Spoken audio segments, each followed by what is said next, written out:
ಎಲ್ಲರಿಗೂ ನಮಸ್ಕಾರ. ಒಂಗಿರಣ ಎಜುಕೇಷನ್ ಚಾನಲ್ಗೆ ಮತ್ತೊಮ್ಮೆ ತಮಗೆಲ್ಲರಿಗೂ ಸ್ವಾಗತ. ಯಾರೆಲ್ಲ ಶಿಕ್ಷಕ ಆಕಾಂಕ್ಷಿ ಹುದ್ದೆಯಲ್ಲಿ ನಿರೀಕ್ಷೆಯನ್ನು ಮಾಡ್ತಾ ಇದ್ದೀರಾ, ತಮಗೆಲ್ಲರಿಗೂ ಒಂದು ಭರ್ಜರಿ ಸಿಹಿ ಸುದ್ದಿಯನ್ನು ಸರ್ಕಾರ ಕೊಟ್ಟಿದೆ ಅನ್ನುವಂಥದ್ದು.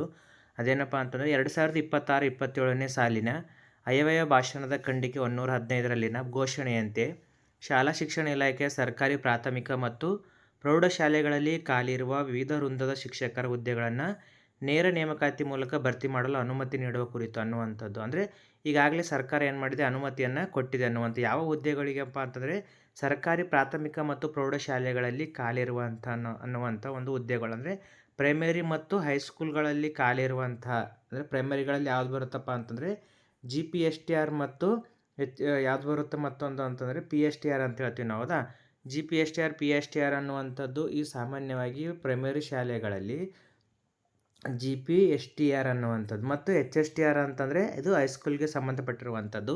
ಈ ಹುದ್ದೆಗಳನ್ನು ಈಗಾಗಲೇ ಭರ್ತಿ ಮಾಡಲಿಕ್ಕೆ ಸರ್ಕಾರ ಅನುಮತಿಯನ್ನು ಕೊಟ್ಟಿದೆ ಅನ್ನುವಂಥ ಅದರ ಬಗ್ಗೆ ಒಂದಿಷ್ಟು ನಾವು ಮಾಹಿತಿಯನ್ನು ಈ ವಿಡಿಯೋದಲ್ಲಿ ತಿಳ್ಕೊಳ್ತಾ ಹೋಗೋಣ ಅನ್ನುವಂಥದ್ದು. ವಿಡಿಯೋನ ಎಲ್ಲಿ ಸ್ಕಿಪ್ ಮಾಡದೆ ಕೊನೆವರೆಗೂ ನೋಡಿ. 2026-27ನೇ ಸಾಲಿನ ಆಯವ್ಯಯ ಭಾಷಣದ ಖಂಡಿಕೆ 115ರ ಘೋಷಣೆ ಅನ್ನುವಂಥದ್ದು. ನೋಡಿ ಏನಿದೆಯಪ್ಪ ಅಂದರೆ 2026-27ನೇ ಸಾಲಿನಲ್ಲಿ ಶಾಲಾ ಕಾಲೇಜುಗಳಲ್ಲಿ ಖಾಲಿ ಇರುವ 15,000 ಬೋಧಕ ಹುದ್ದೆಗಳನ್ನು ಭರ್ತಿ ಮಾಡಲಾಗುವುದು. ಅಂದರೆ ಈಗಾಗಲೇ ಸರ್ಕಾರ ಎಷ್ಟು ಹುದ್ದೆಗಳಿಗೆ ಅನುಮತಿಯನ್ನು ಕೊಟ್ಟಿದೆಯಪ್ಪ ಅಂತಂದರೆ 15,000 ಬೋಧಕ ಹುದ್ದೆಗಳನ್ನು ಭರ್ತಿ ಮಾಡಲಾಗುವುದು ಅನ್ನುವಂಥದ್ದಕ್ಕೆ ಇಲ್ಲಿ ಹೇಳಲಾಗಿದೆ. ಅಂದರೆ ಒಟ್ಟು ಈ ಬಾರಿ 15,000 ನೋಡಿರಿ.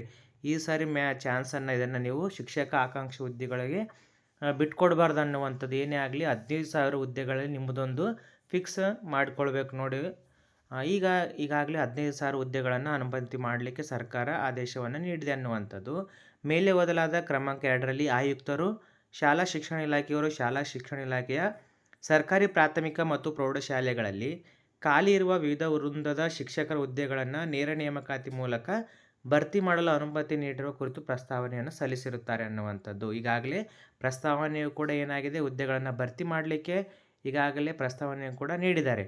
ಮೇಲೆ ಓದಲಾದ ಕ್ರಮಾಂಕ 3ರಲ್ಲಿ ಆಯುಕ್ತರು, ಶಾಲಾ ಶಿಕ್ಷಣ ಇಲಾಖೆಯವರು ಕಲ್ಯಾಣ ಕರ್ನಾಟಕ ಭಾಗದ ರಿಕ್ತ ಹುದ್ದೆಗಳನ್ನು ಭರ್ತಿ ಮಾಡಲು ಮಂಜೂರಾಗಿರುವ 80% ಹುದ್ದೆಗಳನ್ನು ಕಲ್ಯಾಣ ಕರ್ನಾಟಕದ ಭಾಗದ ಪ್ರಾಥಮಿಕ ಶಾಲೆಗಳಲ್ಲಿನ ವಿದ್ಯಾರ್ಥಿಗಳ ಸಂಖ್ಯೆಗೆ ಅನುಗುಣವಾಗಿ ಅವಶ್ಯಕವಿರುವ ಹುದ್ದೆಗಳನ್ನು ನೇರ ನೇಮಕಾತಿ ಮೂಲಕ ಭರ್ತಿ ಮಾಡಲು ಮಂಜೂರಾತಿ ನೀಡುವ ಕುರಿತು ವಿವಿಧ ವರ್ಗದ ಶಿಕ್ಷಕರ ನೇಮಕಾತಿ ಮೂಲಕ ಭರ್ತಿ ಮಾಡಲು ಅನುಮತಿ ನೀಡುವ ಕುರಿತು ಪ್ರಸ್ತಾವನೆಯನ್ನು ಸಲ್ಲಿಸಿರುತ್ತಾರೆ. ಅಂದರೆ ಕಲ್ಯಾಣ ಕರ್ನಾಟಕದಲ್ಲಿ HK ಭಾಗ ಅಂತ ಹೇಳ್ತಿದ್ವಿ, ಹೌದಾ, ಇವಾಗ ಅದನ್ನು ಕಲ್ಯಾಣ ಕರ್ನಾಟಕ ಭಾಗದಲ್ಲಿ ಕೂಡ ಈಗಾಗಲೇ ಹುದ್ದೆಗಳನ್ನು ನೇರ ನೇಮಕಾತಿಯ ಮೂಲಕ ನೇಮಕ ಮಾಡಬೇಕು ಅನ್ನುವಂಥದ್ದನ್ನು ಕೂಡ ಇಲ್ಲಿ ಪ್ರಸ್ತಾವನೆಯಲ್ಲಿ ಸಲ್ಲಿಸಿರ್ತಾರೆ ನೋಡಿ.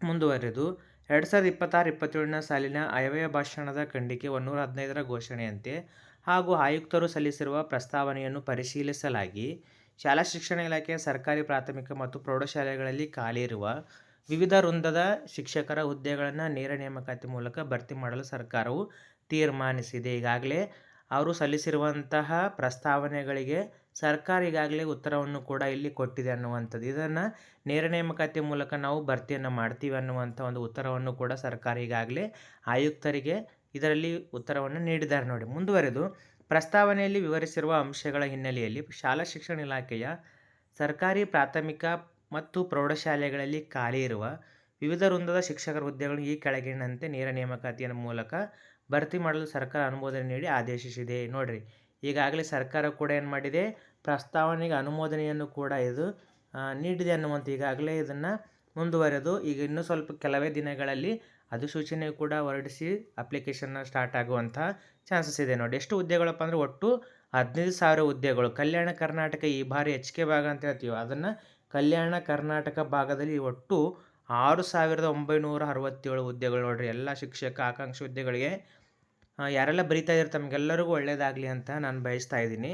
ಒಟ್ಟು ಹುದ್ದೆಗಳು ಈ ಸಾರಿ ಕಲ್ಯಾಣ ಕರ್ನಾಟಕದಲ್ಲಿ GPT ಶಿಕ್ಷಕರಿಗೆ 3,228 ಎಷ್ಟಿದಾವಪ್ಪ ಅಂತಂದರೆ 3,228 ಮತ್ತು ಅಸಿಸ್ಟೆಂಟ್ AM ಅಂತೇಳಿ ಕರಿತೀವಿ ಅಲ್ಲಿ 2,214 ಮತ್ತು PST ಪ್ರೈಮರಿ ಸ್ಕೂಲ್ ಟೀಚರಲ್ಲಿ ಒಟ್ಟು 800 PST ಅಂದರೆ 1ರಿಂದ 5ನೇ ತರಗತಿ ಬೋಧನೆ ಮಾಡುವಂಥ PST ಶಿಕ್ಷಕರಿಗೆ 800 ಹುದ್ದೆಗಳನ್ನು ಇಲ್ಲಿ ನಿಗದಿಪಡಿಸಿದ್ದಾರೆ. ಅದೇ ರೀತಿಯಾಗಿ ಫಿಸಿಕಲ್ ಎಜುಕೇಷನ್ ಟೀಚರ್ ಅಂತ ಕರಿತೀವಿ ನಾವು PET, ಇಲ್ಲಿ 425 ಹುದ್ದೆಗಳನ್ನು ಕೂಡ ಇಲ್ಲಿ ನಿಗದಿಪಡಿಸಿದ್ದಾರೆ. ಅದೇ ರೀತಿಯಾಗಿ ಕಂಪ್ಯೂಟರ್ ಸೈನ್ಸ್ ಟೀಚರ್ ಅನ್ನುವಂಥದ್ದು ನೋಡಿರಿ ಈ ಮೊದಲೆಲ್ಲ ಕಂಪ್ಯೂಟರ್ ಸೈನ್ಸ್ ಓದಿದಂಥ ಅಭ್ಯರ್ಥಿಗಳಿಗೂ ಕೂಡ ಈ ಬಾರಿ ನಿರೀಕ್ಷೆ ಇಲ್ಲಿ ಇಟ್ಕೊಂಡು ಅವರು ಕೂಡ ಪರೀಕ್ಷೆಯಲ್ಲಿ ಸಿ ಇ ಟಿಯನ್ನು ಬರಿಬೋದು ಅನ್ನುವಂಥದ್ದು.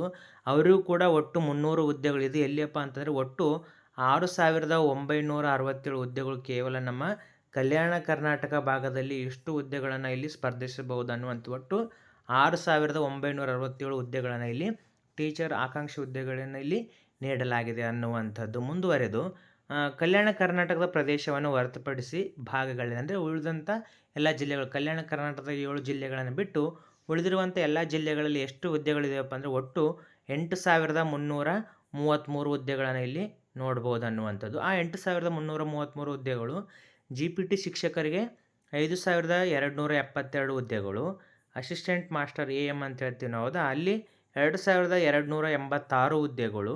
ಅದೇ ರೀತಿಯಾಗಿ ಪ್ರೈಮರಿ ಸ್ಕೂಲ್ ಟೀಚರ್ PSTಯಲ್ಲಿ 100 ಹುದ್ದೆಗಳು, ಫಿಸಿಕಲ್ ಎಜುಕೇಷನ್ PET 175 ಹುದ್ದೆಗಳು, ಕಂಪ್ಯೂಟರ್ ಸೈನ್ಸ್ ಟೀಚರ್ ಇಲ್ಲಿ 200 ಹುದ್ದೆಗಳನ್ನು ಇಲ್ಲಿ ನೀಡಲಾಗಿದೆ ಅನ್ನುವಂಥ. ಇಲ್ಲಿ AM ಏನಂತಂದರೆ ಇದು HSTRಗೆ ಸಂಬಂಧಪಟ್ಟಿರುವಂಥದ್ದು ನೋಡಿ. AM ಅಂತ ಅಂದರೆ HSTRಗೆ ಸಂಬಂಧಪಟ್ಟಿರುವಂಥದ್ದು. ಈ ಆದೇಶವನ್ನು ಆರ್ಥಿಕ ಇಲಾಖೆಯ ಟಿಪ್ಪಣಿ ಸಂಖ್ಯೆ I 390 ವೆಚ್ಚ 2026 ದಿನಾಂಕ 8/6/2020 ನೀಡಿರುವ ಸಹಮತಿಯನ್ನು ಹೊರಡಿಸಲಾಗಿದೆ ಅನ್ನುವಂಥದ್ದು. ಈಗಾಗಲೇ ಎಲ್ಲನೂ ಕೂಡ ಹೊರಡಿಸಿದಲ್ಲಕ್ಕೆ ಸರ್ಕಾರ ಅನುಮತಿಯನ್ನು ಕೂಡ ನೀಡಿದೆ ಅನ್ನುವಂಥ. ಒಟ್ಟು ಈ ಬಾರಿ 15,000 ಶಿಕ್ಷಕ ಆಕಾಂಕ್ಷಿ ಹುದ್ದೆಗಳನ್ನು ಇಲ್ಲಿ ನೀಡಿದ್ದಾರೆ. ಎಲ್ಲರಿಗೂ ಕೂಡ ಮತ್ತೊಮ್ಮೆ ಆಲ್ ದ ಬೆಸ್ಟ್ ಹೇಳ್ತಾ, ಯಾರೆಲ್ಲ ಪರೀಕ್ಷೆಯನ್ನು ಬರೀಲಿಕ್ಕೆ ಓದ್ತಾ ಇದ್ರೆ ಮತ್ತೊಮ್ಮೆ ಮಗದೊಮ್ಮೆ ಅವರೆಲ್ಲರೂ ಕೂಡ ಭಾಳಷ್ಟು ಎಫರ್ಟಾಗಿ ಓದ್ರಿ ಅಂತ ಹೇಳ್ತಾ ಮುಂದಿನ ವಿಡಿಯೋದಲ್ಲಿ ಸಿಗೋಣ. ಧನ್ಯವಾದಗಳು. ಎಲ್ರಿಗೂ ಆಲ್ ದ ಬೆಸ್ಟ್.